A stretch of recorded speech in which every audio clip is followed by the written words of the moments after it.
नमस्कार, मैं हूं आपके साथ सोनिया चौहान। पंजाब टाइम्स में आप सभी का स्वागत है। रुक करते हैं खबरों की ओर। बटाला के बीजेपी जिला अध्यक्ष हरसिमरन सिंह हीरावालिया के घर की दीवार पर खालिस्तान जिंदाबाद के नारे लिखे मिले। साथ ही जान से मारने की धमकी भी दी गई। अर्बन एस्टेट कॉलोनी के निवासियों के मन में दहशत का माहौल बना हुआ है। राहगीरों ने जानकारी दी। वहीं मामले पर प्रशासन ने लोगों की सुरक्षा के लिए पुख्ता इंतजाम करने की अपील की गई है। पुलिस ने दीवार में पेंट फेर कर नारे मिटाए।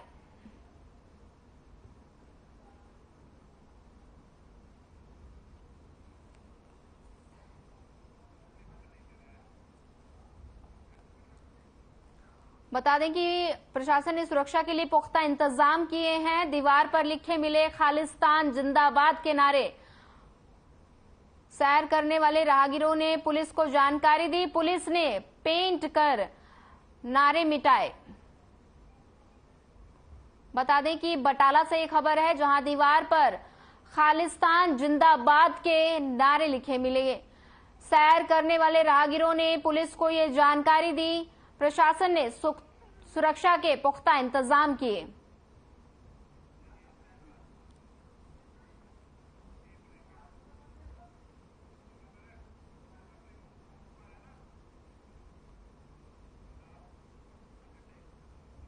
हरमनप्रीत कौर ने भारत के लिए अब 100 T20 इंटरनेशनल मैचों में कप्तानी कर ली है। अभी तक दुनिया में केवल 2 ही महिला कप्तान ऐसी हुई हैं जिन्होंने 100 T20 इंटरनेशनल मैचों में कप्तानी की है। इससे पहले ऑस्ट्रेलिया की मेग लैनिंग ने ऐसा कर पाई है। हरमनप्रीत कौर ने जिन 100 मैचों में कप्तानी की है, उसमें से 56 जीतकर 38 में से उन्हें हार का सामना करना पड़ा। वहीं बात अगर मेग लैनिंग की करें तो उन्होंने T20 इंटरनेशनल मुकाबलों में से 76 की जीत दर्ज की है और 18 में हार मिली है।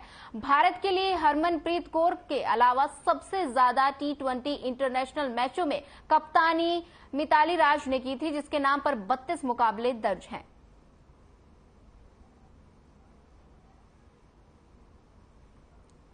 बहुत अच्छा लग रहा है। आज हम लोग गोल्ड मेडल जीते हैं। हम लोग गोल्ड मेडल के लिए आए थे और आज वो अचीव हुआ। तो feeling great and wishing all the luck to other athletes जिनके भी बाकी मैचेस आए वो भी गोल्ड लेकर आए।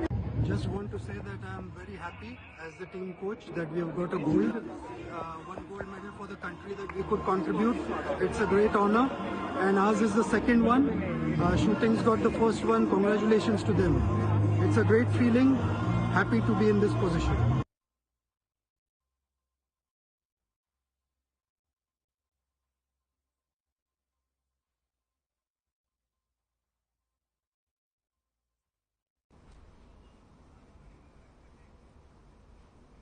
चलिए आपको इस वक्त बड़ी खबर से रूबरू करा देते हैं। बड़ी खबर पटियाला से, जहां सूत्रों के हवाले से बड़ी खबर मिली है। पटियाला दौरे पर रहेंगे अरविंद केजरीवाल। 2 अक्टूबर को रैली करेंगे अरविंद केजरीवाल। आपको बता दें, सूत्रों के हवाले से बड़ी खबर। प्रदेश में बेहतर सेहत और शिक्षा का एजेंडा। सेहत मुहिम को बूस्ट देने आ रहे हैं सीएम केजरीवाल। सूत्रों के हवाले से बड़ी खबर। पटियाला दौरे पर रहेंगे अरविंद केजरीवाल। 2 अक्टूबर को अरविंद केजरीवाल करेंगे रैली। प्रदेश में बेहतर सेहत और शिक्षा का एजेंडा।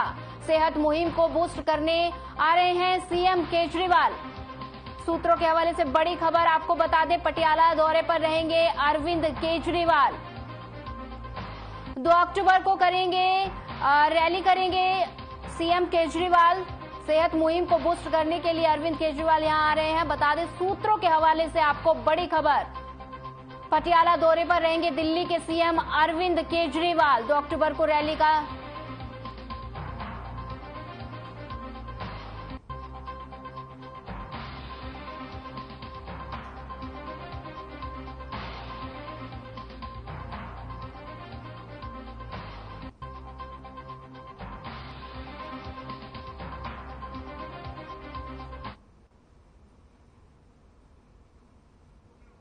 खालिस्तानी आतंकी के खिलाफ इंटरपोल ने रेड कॉर्नर नोटिस जारी किया है। वहीं एनआईए और पुलिस की तार खंगालने में जुटी है। कनाडा में छिपे 48 लोगों के ठिकानों पर एनआईए के छापे मारे हैं और वहीं खालिस्तानी आतंकियों पर एनआईए और पंजाब पुलिस सख्त है।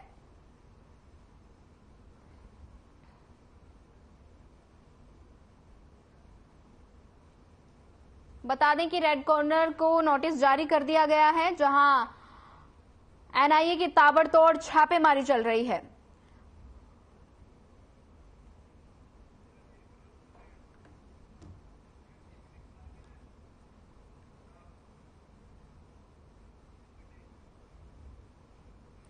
पंजाब के फिरोजपुर में एनआईए की टीम ने मच्छी मंडी में एरिया में एक घर पर छापे मारकर युवक को हिरासत में लिया। उसे थाना सिटी पुलिस स्टेशन में ले गई और जहां से एनआईए की टीम युवक को पूछताछ के लिए अपने साथ चंडीगढ़ ले गई।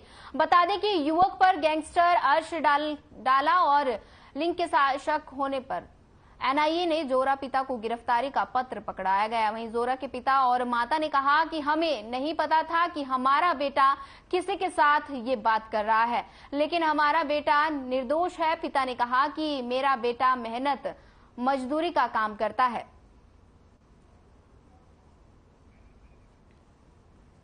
बता दें कि पंजाब में एनआईए का बड़ा एक्शन, एक व्यक्ति को हिरासत में लिया गया। परिजनों ने बेटे को बताया निर्दोष।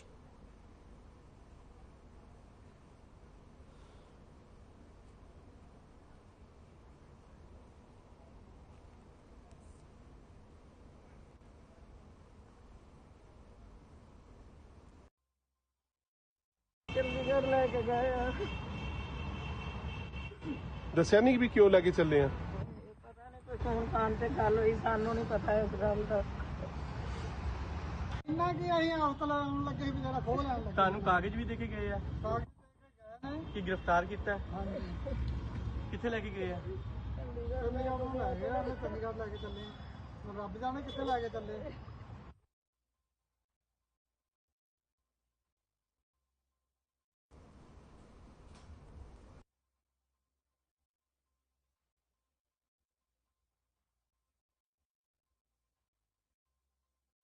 बता दें कि पंजाब के फिरोजपुर में एनआईए की टीम ने मच्छी मंडी एरिया में एक घर पर छापा मारा और युवक को हिरासत में लिया। उसे थाना सिटी पुलिस स्टेशन ले गई, जहां से एनआईए की टीम युवक को पूछताछ के लिए अपने साथ चंडीगढ़ ले आई।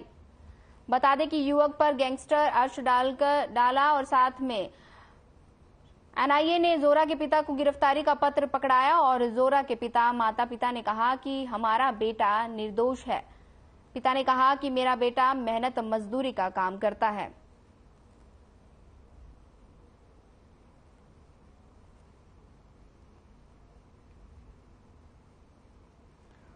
बता दें कि पंजाब के फिरोजपुर में एनआईए की ताबड़तोड़ छापेमारी जारी है। एनआईए की टीम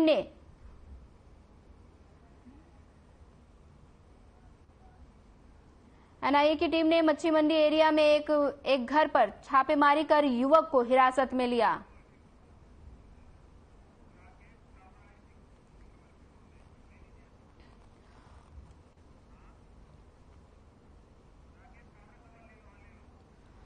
बता दें कि ज्यादा जानकारी के लिए राकेश छाबड़ा हमारे साथ जुड़ गए हैं।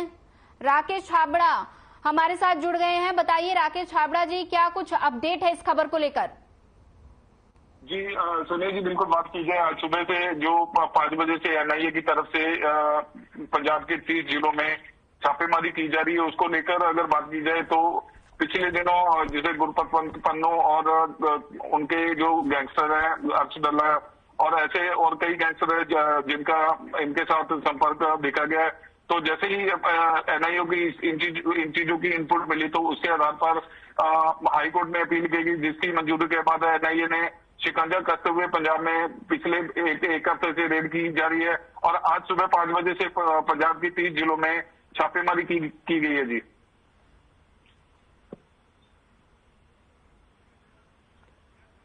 हेलो जी आपको ये बता दें कि जी ज्यादा जानकारी के लिए आपका धन्यवाद। बढ़ते हैं अगली खबर की ओर।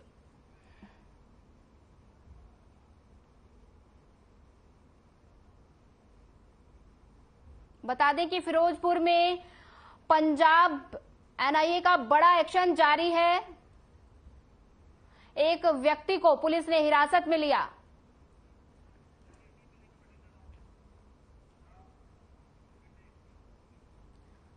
लुकआउट सर्कुलर जारी होने के बाद अब भटिंडा कोर्ट ने मनप्रीत बादल के खिलाफ दर्ज एफआईआर में गिरफ्तारी वारंट जारी किया है। भूमि आवंटन के लिए सूचना प्रौद्योगिकी अधिनियम के अलावा भ्रष्टाचार निवारण अधिनियम के भी मामले दर्ज किए गए हैं।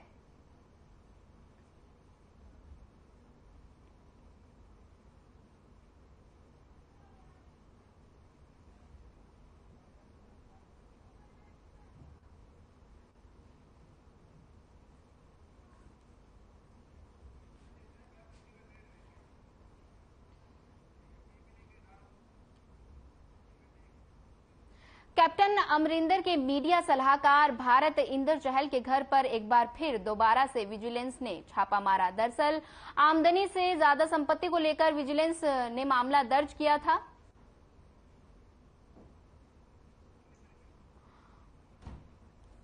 बता दें कि पूर्व सीएम के सलाहकार के घर पर छापेमारी मारी गई है और आय से ज्यादा संपत्ति का ये मामला बताया जा रहा है, जिसको देखते हुए विजिलेंस की टीम ने छापेमारी की। आय से अधिक संपत्ति का ये मामला बताया जा रहा है।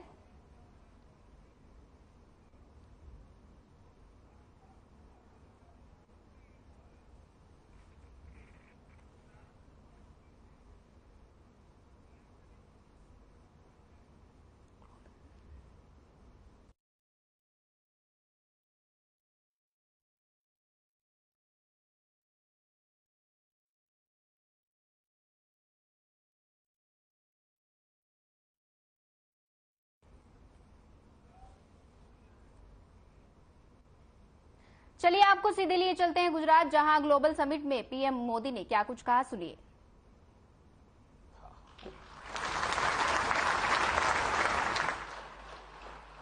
हालांकि जो लोग एजेंडा लेकर चलते हैं वो उस समय भी घटनाओं का अपने तरीके से एनालिसिस करने में जुटे हुए थे। ये कहा गया कि गुजरात से युवा, गुजरात से उद्योग, गुजरात से व्यापारी सब बाहर चले जाएंगे, पलायन कर जाएंगे और गुजरात तो ऐसा बर्बाद होगा कि देश के लिए बहुत बड़ा बोझ बन जाएगा। दुनिया में गुजरात को बदनाम करने की साजिश रची गई, एक निराशा का माहौल खड़ा करने की कोशिश की गई। कहा गया कि गुजरात कभी भी अपने पैरों पर खड़ा नहीं हो पाएगा। उस संकट में भी मैंने संकल्प लिया कि चाहे परिस्थितियां जैसी भी हो, गुजरात को इससे बाहर निकाल के ही रहूंगा।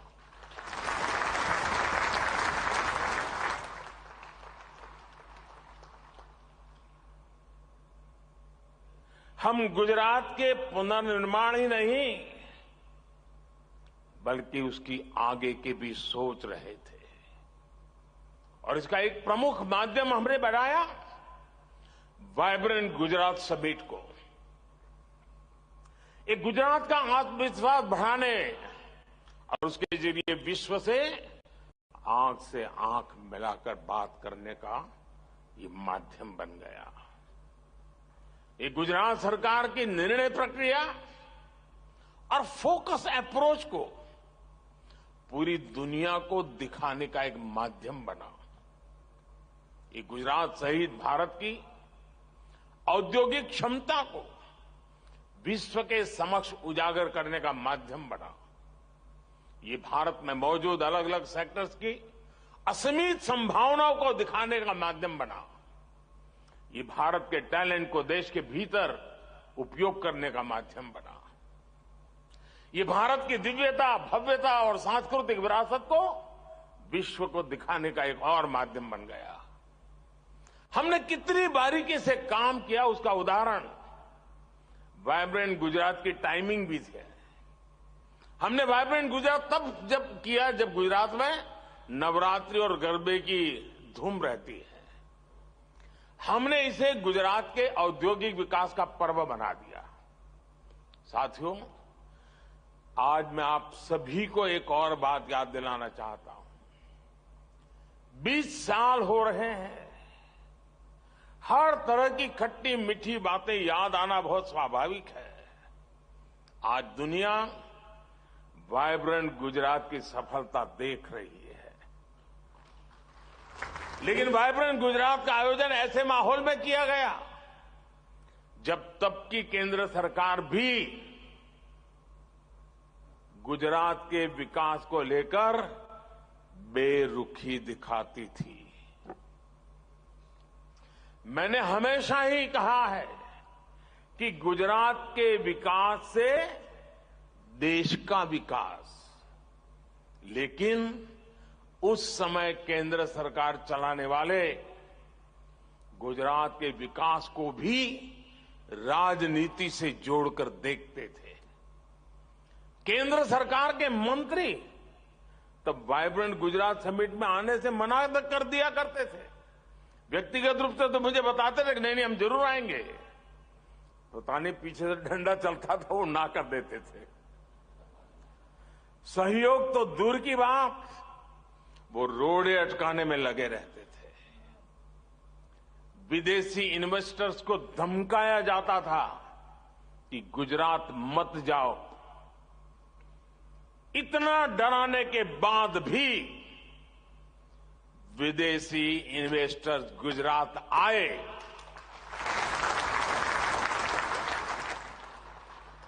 जबकि यहां गुजरात में उन्हें कोई स्पेशल इंसेंटिव नहीं दिया जाता था।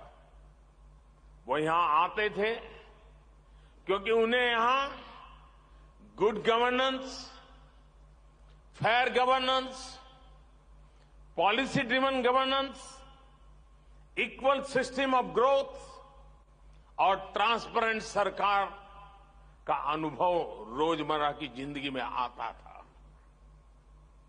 आप कल्पना कर सकते हैं, जब वाइब्रेंट गुजरात की शुरुआत की गई थी तब गुजरात में बड़े बड़े होटल भी नहीं थे जहां पर इतने सारे विदेशी मेहमानों को रुकवाया जा सके।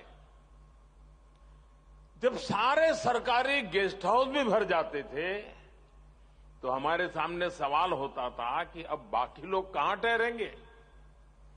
ऐसी स्थिति में बिजनेस हाउस ने को मैंने कहा, भाई जरा आपके कोई गेस्ट हाउस वगैरह है तो वो भी छोड़ दीजिए ताकि उनके काम आ जाए। यूनिवर्सिटी के गेस्ट हाउस तक का हमने उपयोग किया।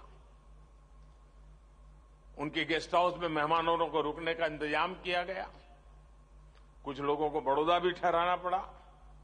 साथियों, मुझे याद है 2009 में जब वाइब्रेंट गुजरात का आयोजन किया गया तब पूरी दुनिया में मंदी का माहौल था, मंदी की चपेट में दुनिया थी और सबने मुझे बताया, हमारे अफसर भी मुझे बता रहे थे कि साहब इस बार वाइब्रेंट गुजरात स्थगित कर दीजिए, ये फ्लॉप हो जाएगा, कोई नहीं आएगा। लेकिन मैंने उस समय भी कहा, जी नहीं, ये रुकेगा नहीं, ये होगा। अगर विफल हुआ तो आलोचना होगी और क्या होगा, लेकिन आदत छूटनी नहीं चाहिए।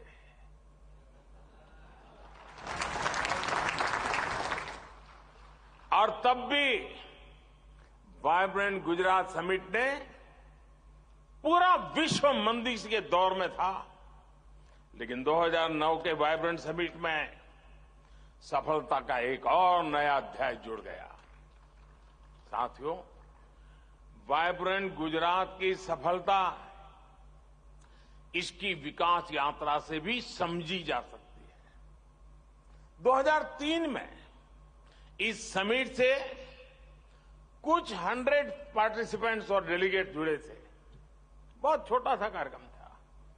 आज 40,000 से ज्यादा पार्टिसिपेंट्स और डेलीगेट्स इस समिट में हिस्सा लेने के लिए आना शुरू हुए हैं। 2003 में इस समिट में सिर्फ गिनती भर देशों का पार्टिसिपेशन था। आज 135 देश इसमें पार्टिसिपेट करते हैं। 2003 में इस समिट की शुरुआत में 30 के आसपास एग्जीबिटर्स आए थे। अब 2000 से अधिक एग्जीबिटर्स इस समिट में आते हैं। साथियों, वाइब्रेंट गुजरात की सफलता के पीछे कई स्पेसिफिक रीजन्स हैं। इसकी सफलता में आइडिया, इमेजिनेशन और इम्प्लीमेंटेशन जैसे कोर एलिमेंट्स शामिल है। अगर मैं आइडिया की बात करूं तो वाइब्रेंट गुजरात एक ऐसा यूनिक कंसेप्ट था जिसके बारे में भारत में कम ही लोगों ने सुना था।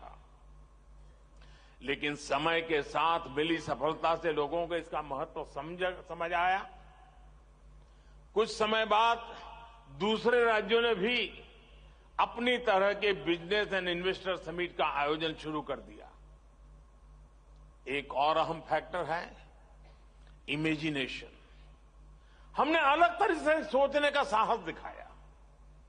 हम उन दिनों प्रदेश के स्तर पर ही कुछ बहुत बड़ा सोच रहे थे, कुछ ऐसा जो देश के स्तर पर भी न हो पाया हो। हमने एक देश को अपना पार्टनर कंट्री बनाने का साहस दिखाया और डेवलप कंट्री को एक छोटा राज्य दुनिया के एक डेवलप कंट्री को पार्टनर कंट्री बना दे, ये सोच भी आज थोड़ा लगता हो। उस समय जरा कल्पना कीजिए क्या हुआ होगा, लेकिन कर लिया। देश के किसी अकेले राज्य के लिए एक बहुत बड़ी बात थी। साथियों, आइडिया और इमेजिनेशन कितने भी अच्छे हो, लेकिन इनके लिए पूरे सिस्टम को मोबिलाइज करना और रिजल्ट डिलीवर करना बहुत महत्वपूर्ण है। एक ऐसा काम है जिसके लिए बड़ी प्लानिंग, कैपेसिटी बिल्डिंग में निवेश, हर डिटेल पर नजर और अथक परिश्रम की जरूरत होती है ताकि इस स्केल का आयोजन हो सके। मैंने पहले भी कहा है, सेम ऑफिसर्स, सेम रिसोर्सेज और सेम रेगुलेशंस के साथ हमने कुछ ऐसा किया जिसके बारे में कभी किसी ने सोचा नहीं था। साथियों, वाइब्रेंट गुजरात समिट की एक और पहचान नोट करने वाली है। आज vibrant Gujarat one time event से एक इंस्टीट्यूशन बन गया है।